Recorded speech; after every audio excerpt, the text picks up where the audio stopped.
MDG TV, une chaîne Wint pour la cause de Christ.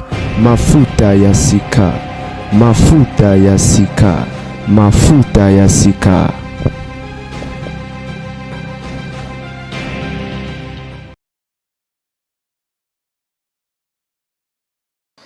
Boto ya MDG TV mafuta ya sika nzama mona papa mbolela ngai bino bandeko babolingo sango mawa sango ya liwa sango ya pasi et toyebaka bakunda sister kande na yebisaka bino ke à chaque son époque un moment bakangaka penza Zaïre bandeko na biso oyo basalela nzambe bayembela nzambe na ndenga solo badora na ndenga solo bato basepelisaka bato na banzembo na bango Seigneur Jésus nanana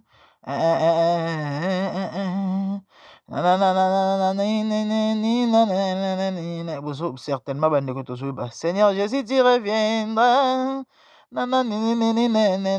bandeko banzembo bakunda sister eza ebele oyo bato balingaka tellement et puis ça vraiment esengo mpe kimia na mitema lelo oyo tozwi sango ya mawa moko na bango na nkombo ya Lisi Kunda kufi jusque là cause ya décès balobi nanu te j'ai des amis journalistes et chantres aussi nauti kobenga mibale bayebisinga bazokende na matanga bazokende matete sikoyo et une fois arrivé ils me diront quoi donc restez scotché connecté branché et soki ezali maladi toya to préciser toli to tâtonner te mais soki ezali mpe crise parce que mikolo ekomaka ota alala ya lamuki te oyo te akoyaki osalaki AVC tokoya mpe kaka toloba mais ya motu eza kaka keno toyebisa bino ke ndeko na biso akufi to mpe moko ya basista Nkunda n'est plus en vie basere na biso toyebi balingaka nzambe basalelaka nzambe mais ezala na eloko moko banda koinquiete bato na vie na bango ezalaki ke bandeko na biso bazalaki na problème ya mabala bazali na problème ya mabala bon nali nakota trop kuna te ti lelo bakomi mpenza mikolo makasi dans des cinquantaine ma apparemment ka moko moto azwaki libala moto azwaka mobali moko ka moto azwaki chance ya kozwa mobali les autres na les ondika nde toyokaka iparaîtrait moko na bango azalaka fiancé ya mombaya avant mombaya kufa bon nayebi te soki ya soloso ya lokuta na otanga kombo te so ezalaki nani me nayokaka ke moko azalaka fiancé ya mombaya so mpe proposante ya mombaya mais bon eza mpenza important te tout ça naolobaka eloko moko pourquoi na mentionne yango parce que eza parmi biloko inquiéta bato babiloko inquiéta bato ke me koma bango baosala nzambe me bazobala te boye nde nini mais koma bango baosala nzambe bandeko na nga baréalité spirituelle existaka baréalité spirituelle existaka et sur ce na oloba na motu moko azolanda ngai wana problème ya célibat endurci nde tokoma kobenga yango baseliba oyo mpenza kena olingi yango te me eza kaka ozosambela na forme etu eza kaka oza na problème ya stérilité endurci nzambe alaka mpi yo mpe ta mosusu ayebisa yo keno ozwa mabota ou encore okobala mama koselimite kaka te ke nzambe alobaka na nga na kobota na ozela na bota to nzambe alobaka na nga na kobala na ozela na bala bazelaka prophétie maboko kokangama te bazelaka prophétie na attitude moko songolo bazelaka prophétie na losambo alors chaque message prophétique ezalaka na badirective na yango tu es là peut-être nzambe alaka yo eloko moko songolo pakala libala mabota lobiko po eza na bato baza na bamaladi mosusu peut-être bato bayebi te oyo elelisaka bango parfois oyoka mpe mongongo nzambe bisoki no na obikisi yo to mpo kobika koselimite wana te po eza na bato mosusu akota retraite nzambe ayebisaki no kobanga te likambo ekosila abimi avandi na ya continue vie normale 5 ans ezokokisama te 10 ans mama okota ménopause oréalise kotikali kobota te me nzambe alakaka yo il faut faire très attention révélation ezala complexe soki nzambe alobi na yo ke na kopesa yo to kobota to kobala il faut continuer koluka nzambe otuna nzambe il faut ça nini ah oui tu dois persévérer dans la prière demander l'orientation encore des directives les prophéties tout est en orientation tout peut directif. Dieu peut te dire au bota, to bala. Et après, il faut le tout dans Nzambe. Que dois-je faire? Pour na bala, to peut pour na bota. Ah oui. Des places Nzambe rolobana ilo ninyo sala. En tout cas, et là on a insisté dans moi que maman bazela prophétie maboko kangama te, bazela prophétie ya kovanda te ke baloba Nzambe alobaki na to pe message bi na église nozo zela ko kisama non, non, non, non, non. Il faut persévérer dans la prière. Si au moins un changement. Tant que changement est athée, tu ne peux pas rester bras croisés pour yoga qui est salima. Non, non, non, non, non, non, non, non, non. Persévère dans la prière. Et Nzamba na bon moui. A osala. On est juste parenthèse par rapport à ndenge et likambwana inquiéta batobele. Ah, comment batenza ba osala Nzambe makasi boy. Basi kito complice mais baba la tende. Effectivement, problème na bango ezaki lié à la réalité spirituelle. Plus grave, basé na pasteur. Bon, naleki, on a besoin de koufi à son âme, et c'était une servante de Dieu, ou tu vas casser la Nzambe, certainement, son âme est dans la paix. Nzamba va mourir mon ayam, ya mosali na kimia, et ce mon koufi ou ezala important. Ya motuya ezali pour na bato batikali. Bible zoloba, les morts, les vivants savent qu'il mourra, mais les morts ne savent rien. Parce que leur mémoire est oubliée. Liwa bandeko ezalaka interpellation selon Nzambe. Muto nyonso atikali, Bible ezoloba na Ecclésiaste que mieux vaut aller dans une maison de deuil que de festin. Mieux vaut la fin parce que c'est la fin de tout homme. Et celui qui vit prend la chose à cœur. Donc cela veut dire quoi? Lorsqu'une personne meurt, toi qui vis là, tu dois considérer la chose et prendre ça à cœur. Donc veut dire bazozela na yo réaction attitude lolenge moko ya komonela makambo lolenge moko ya kosalela nayebi te so ozo comprendre ngai lelo moto akoso akufi bato akufi ya personne ame après la vie continue. Oui, la vie va continuer, mais yo otikali kobosana te ke azalaki pe na pema na bomoi lokola yo. Donc soki lelo akufi, ce qui veut dire ekokoya pe kozala yo, ce qui veut dire lobi ta mosusu mpe bakobeta lisolo na ndenge wana yango omoni ntango moto akufi selon la parole de Dieu ezalaka ta ya réflexion. Akufi wow. Donc se elobi nga mpe ta mosusu na kokufa ta mosusu te na kokufa parce que eza nzela moto nyonso, mais sauf que toréalisa yango te surtout quand tout va bien là toréalisa makambo wana te okelo un jour na kokufa oza kuna te. Mama papa lobi ta mosusu mpe nde tobeta lisolo akunda sister lisi lobi tobeta mpe ya yo sur ce milengele. L'autre fois nasalaki émission ya bandeko na biso bampoisonnaki nalobi tozala na habitude ya kopréparer voyage et physique mais spirituel topréparera te. Et là par rapport à la mort je dirais on a toujours l'habitude de dire que liwa ezalaka mobembo et ebele mpe bapréparaka mobembo yango te. Maman papa il faut préparera mobembo na yo ya liwa. Comment préparer mobembo ya liwa? To préparer mobembo ya liwa en ayant Christ dans notre vie et en marchant selon ce commandement sous le soleil. Parce qu'après la mort, il y a une vie. Et cette vie dépend de la manière dont l'homme a vécu sous le soleil. So tambola ma bé, pe à ton âme rosalate. A muto ko saote. C'est pas moi, c'est la Bible. Mais so ozana yesu ko banga kaye ozanali à repos. Mais si c'est le contraire, ok, dans nos églises mais par formalité. Au banano ko sambela soit disant ba yeba ko frère sœur en Christ mais yo moko yebi na conscience na yoke. Vous avez na vie moko oyo bande ko honorer Nzambe te, détromper vous muto ko saote. Ko ken église ya synonyme okelola te. Ezala likambo ya misala. Misala no ifo ezala approuvé na miso ya Nzambe. Po lobi ozana esika ya kimia. Donc yango soki moto akufi bandeko tozwaka ta koluka kolendisa bato en disant que tomilengile parce que lobi ozala pe biso. Lobi ozala pe biso. Kandi bolanda MDGD TV mafuta ya sika. Bon, nayebi kinga tina kufa peut-être masolo tobeta ba masolo mususu MDGD TV bon tant que ozala mais comme on a bandenge mususu to ba mususu parce que et nous croyons à la promesse et nzamba alaka biso bambula ebele na se na moi. Mais ata na vivre ça 20 ans na okufa kaka. Ata na vivre ça 20 ans na okufa kaka ndeko nayebi ke yo vivre longtemps mais yeba ke okokufa kaka. Donc sur ce tu as tout intérêt ya kobongisa liwa na yo. Za na Yesu luka kimia na bato. Yeba ovaa na bato linga nzambe linga ndeko na yo. Kabaka kosala mabe te. C'est ce que Dieu nous demande, si simple que ça. C'est pas le fait à une église. Non, non, non, non. Le fait à cause de la malamu na nzambe pe na ndeko na yo aza pembeni na yo. Tika songi songi, tika okende otongaka baninga, tika lokuta, tika moyibi. Tika obima na mibala bato na basi ya bato.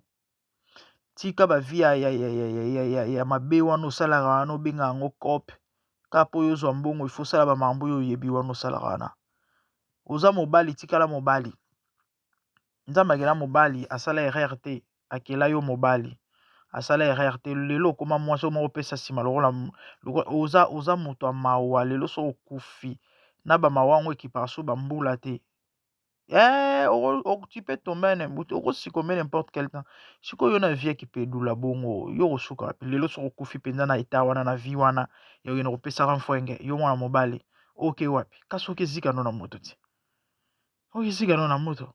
Mama oza mwasi tikala mwasi pardon. Tikala mwasi linga mwana mobali kokelo linga bana basi te. Nzamba akela mwasi asala erreur te. Vraiment bandeko to mizongisa kati na biso toluka vraiment to sepelisa nzambe na conduite na biso pe na mamu nyonso biso to kosala nzamba kozwa lokumu. Le reste ye moko akozwa soin to pe charge na yango kwa parce que akeli biso ayebi oyo toza nango bosenga et aza nzambe na biso aobosa na biso te. Il ne laisse ni l'abandon de la Bible. Et moko ta yaki pa na ye azonga lolenge moko likambo ezalaka ya temps nzambe asalaka nyonso malamu na ngonga na yango. Peut-être yo ozomona ezowumela na miso na yo to pe pa na yo me na miso ya nzambe makambo kowumela wana yo nde moto ozobeta yango. Ye mpo na ye ayebi ke tu es dans le temps de Dieu. Pasi ozoleka ye nde moto azolekisa yo mpona baraison songolo pakala parce que pa nzambe azara ezalaka te.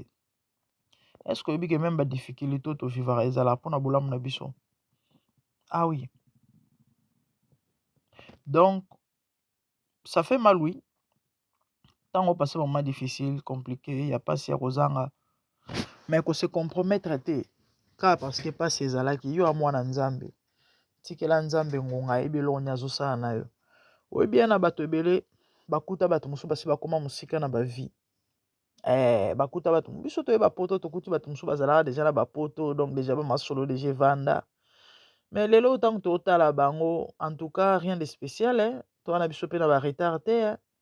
Ya pe na ba ebele baya bakuta ba mosusu bakoma loin mais lelo oyo bango oyo bayaka après baleki baleki ba misusu biso ba misusu eza na bato bakuta biso na ba YouTube oyo mais lelo oyo ebele baleki biso na musika namoni baleki ebele baye na réseaux sociaux na YouTube anangoka makambo atan ya nzambe na ya grâce ta mosusu mpe art oratoire azali nango te aomekameka nde bato nyonso baomeka mpo nini azwa mwa $100 et lelo nzambe asali bango bangolu moi il y a des gens qui sont venus après moi et aujourd'hui ils ont plus de 25 000 abonnés et batalamaka ya mikolo nyonso ya bakaya air nyonso c'est leur temps je vais en vouloir à Dieu donc esimba kisi nde bamisu bazosala non je vais patienter attendre mon temps soki osepelisa nzambe un jour na domaine yango ya YouTube tokoma pe komona clair tokoma pe kolia bambongo neti bango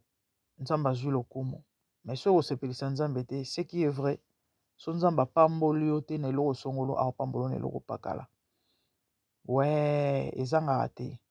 ezangaka te biso nyonso na mokili oyo tozalaka nde moko te ntango mosusu oregretaka to envira ndeko no moko oyo bosalaka na ye mosala moko peut-être akuta yo mais ye ondira aleki yo na bandenge moko boye koyoka nozuwa te ça peut faire mal eza makambo mais koyokela no ye motema mabe te mitika na nzambe apositionne yo peut-être que c'est pas ton domaine peut-être que c'est pas ton trick ou encore ekozala mpe eza nango yango mais ezala likambo ya temps.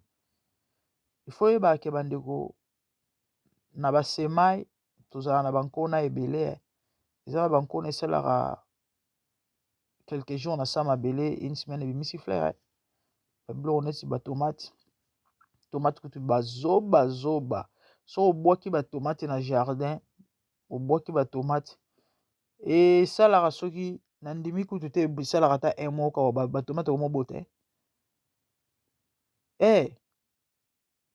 mais par contre eza na bankona mosusu so otyango na sa mabele babiloko neti banzeta bakokoti nzeta mbila fo konte mitano okobeta ba 10 ans mpo zela ebota mpo komolia kokoti. Mais sikoyo ezala banzete oyo ezala elanga ezala mbula yango ekawukaka te parce que baracine nango ezalaka tellement enfoui na sa mabele ekendaka kobenda mai yango moko par rapport à baplante mosusu soki elanga soki moi ekawuki donc se nourrir kaka na ntango ya mbula bonne différence de ce qui veut dire bandeko tokokanaka te mapamboli mpe ekokanaka te. Ah oui, mapamboli ekokanaka te. Na mokili oyo biso tu tobikela mwa nzambe motu to aya na mokili aza na quelque chose. Dieu n'est pas injuste. Tout le monde a un talent, tout le monde a un don. Ezala likambo se découvrir po ba ko et puis au maximiser potentiel na yo o sepela na yo. Bato mosusu tokanisaka bazala na ba je sais pas pourquoi le Saint-Esprit me marque na lobela likambo na zwa temps lobela likambo parce que lelo bandeko tomona jalousie zo battre plein. Pourquoi? Parce que ya ye ezosimba yango ezosimba te ekongo tinda bato na banzela ebele ya malamu te. Mon ami, sois patient, le temps appartient à Dieu. Le temps appartient à Dieu. Tout le monde a quelque chose. Eza likambo komiyeba elo ozoboma bato ebele eza kozanga komiyeba azo envie aokanisa neti keno ye aza eloko te. Non, ta mosusu oyo ozo néglige to oyo oza nango oyebi te eleki ya motu wana tala bandeko na mboko ya poto so oza na salon de coiffure ezala moto akataka ezala moto akangaka suki longindo mikolo na ekai na motu na baga na bread na motu bon normalement bataxe yango à partir ya banda na 40 livres mata basolo mosusu mpenza obimisa 50 misu 40 mais mwasi wana tellement naza client na ye napesa ye 30 aza na rapidité moko bandeko na nga asalaka ka 40 minutes na suki oyo marko na yango na motu do bakangi nga baeka ya minene wana ya bagana ye naza nango je crois eza 11 na motu na nga to 12 asala 40 minutes papa abeti yango maximum 45 minutes aza tellement rapide ke siko basuki oyo akanga mingi ezaka modele oyo ayebi nde kosala basuki misusu mais aza plus bon na oyo bandeko na ngai imagine nayebisi bino asalaka 40 minutes sikoyo ake salon par exemple 10 heures aosisa par exemple 20 heures bobeta machine akokanga combien de mitu. C'est vrai mikolo nyonso ezala ndenge moko te mais il y a des jours où surtout ba week-end ezala vraiment busy bato bayaka tellement bandeko ta napesi ye mbongo na kendeki salon la fois dernière napesi ye mbongo na ye abimisi sikoyo bambongo misu azali nango na poche sikoyo asangisi na wana aokonte fo mona sourire na elongi ya moto nga alobi wow en tout cas ante ozosala mbongo aseki alobi mais c'est la vie esho eza te yaya na yo moto ozokende bureau ke kovanda soki na bureau journée mobimba ozela mbongo ya fin du mois baofuta combien to oza moto ozwaka mwa 2000 na yo to 2500 na mois aleki yo na mbongo aleki yo na mbongo kokata suki kako kokata suki ekomi cher kata suki ekomi cher kata suki ekomi cher bana 15 livres sterling à peu près $20 na poto ka motu moko ya mwana sikoyo bakati oyo mpenza bapro wana mwa mwana ya moke ya neti ngai na bana mike mwana moke azwele tante ana ta nsimba mandefu te sikoyo aokata na motu 15 na mikolo sikoyo 20 maximum 30 minutes motu esili mosusu mpe so aza rapide neti mwana moke akobeta yango mpe 20 minutes aleki tozwaka 30 minutes sikoyo journée mobimba aza kokata wana kwako neti salon nakataka bana nanga suki surtout ba weekend so boyebi ke bokenda ngo samedi boke na bino déjà avant parce que sobo le boke ne pokwa to na babutu aya bokozela salo kangama soki ba 23h mais soki netike batu ba mezalela ki wana mwa bozongisa bango ezate bakovanda nati 1h du matin baokata kaka surtout ba période ba ramada ba salo esalaka ba mbongo moko bozala ngo idete tellement ba musulman ba inokata ba kovona bango na journée moko muto obimata mususu na ba jour ezaka ba bizi wana muto obimata mususu net na $500. C'est vrai faut futa loyer ba futa ngona fin un mois siko yebisa ngai di lundi à samedi to ba misu ba sala ti dimanche ba jour mususu c'est vrai ezala moi kimia ma rozanga pete ko kata ta 5 minutes to 10 malgré eza kimia a rozanga te ko kata siko yebisa nga muto wana na moi abima na combien na yo muto zo prétendre ozala boss ya entreprise songolo pakala. Donc pour dire quoi, si on appelle cet exemple ezara pona kolakisa ke yaya mutu nyonso ana likabo eloko oza nango ta muso oyo zo minimiser ezana bonheur ebele koleka mutu oyo zo envier ezala likambo miyebo se découvrir et puis au maximiser potentiel na yo. Donc le Seigneur a permis na tarder wana parce que lelo oyo kande na uto yebisa bino bato bele ba okesima na bomba kisi ya buzoba pona nini po mona ki ya komi soki ndenge nini mais ya za toujours ba ndenge mo boy non e ali kambonga te malala so ebimi manga zala apprécier te manga silikaka te atombokaka te akenda kobundisa lilala te asimba pe kisi te po ye abima parce que zali kambo saison ayebi ke so malala régner ngai pe manga tango ya zo sisa ko régner na kobima na Congo bino boyebi to liara fruit na saison n'est-ce pas soto le manga après so période nango eleki to kolia ba orange ba mandarine nyonso wana to kolia yango après wana petango koleka ainsi de suite donc ali kambota yaya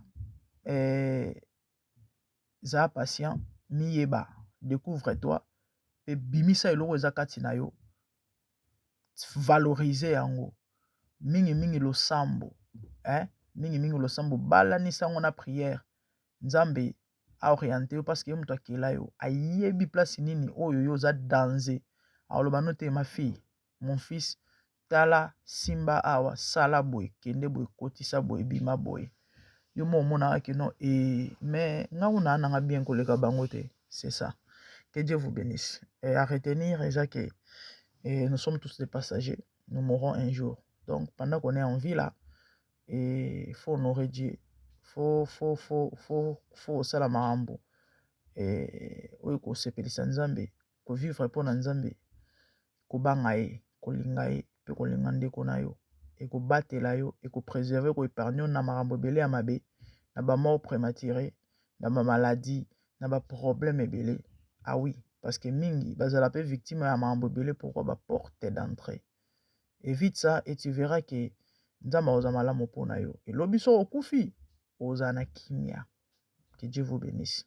Moi c'est la grande dame. Abonnez-vous massivement sur MDG TV Mafuta Sika. Quant à moi, mon union de bonnes choses. Que Dieu vous bénisse. Merci, au revoir. Bye.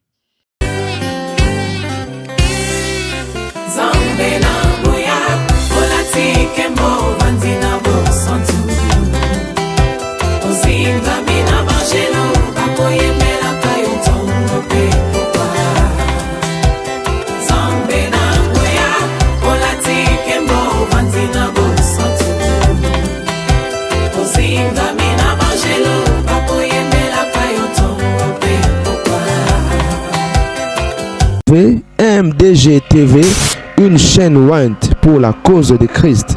Mafuta ya Sika, Mafuta ya Sika, Mafuta ya Sika.